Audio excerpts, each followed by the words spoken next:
નમો બુદ્ધાય, ઇન્કલાબ જિંદાબાદ. સાથીઓ, આપણે ખબર છે આજે હું ભેગા થયા છે, શેના માટે ભેગા થયા? આ ખરેખર વાંક છે, આ લોકોનો નથી, તમારો વાંક છે.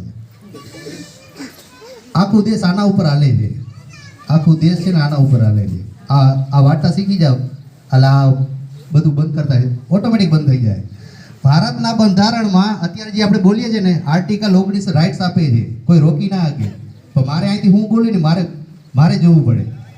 ભારતનું બંધારણ આર્ટિકલ 15 સ્પષ્ટપણે ના પાડે છે કે જાતિ ભેદભાવ રાખવો નહીં, ઊંચ નીચ રાખવી નહીં, છતાં આ લોકો રાખે છે. શું કામ? એનું કારણ છે તંત્રમાં બેઠેલા તમામ જે છે એ દલાલો છે. કાંશીરામ સાહેબે લખેલી એક પુસ્તક છે ચમચાયું.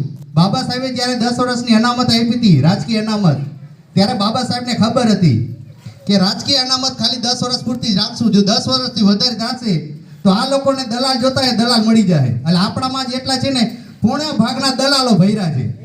જે ખરેખર જે આવે છે ને, આ કામ ન્યાય સમિતિના ચેરમેનનું છે, છતાં અમે કરીએ છીએ. આપણે બધા હળીમળી કરીએ છીએ.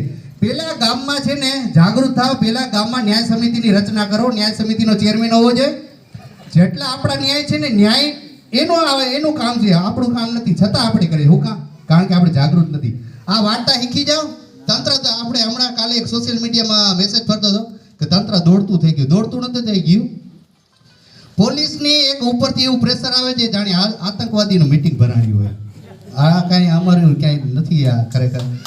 એટલે અમે માણસ છે, ભારતના બંધારણને માને છીએ. અમે નથી બાજવા જતા કે નથી કોઈ જાતનું નુકસાન કરવા જતા, પણ અમારા હક ને અધિકાર જે તમે છીનવો છે, છીનવાનું બંધ કરી દો. જો અમે આડા હાલશું તો 500 મહારના વંશજ છે, એટલે ખાલી ખોટું ઓલું જાય. એટલે અમારે ઓલું કોઈ જાતનું કરવું નથી. ભારતના બંધારણને પહેલા અમે પેલું મહત્વ પહેલા આપીએ. અમારો મૂળ ગ્રંથ હોય તો ભારતનો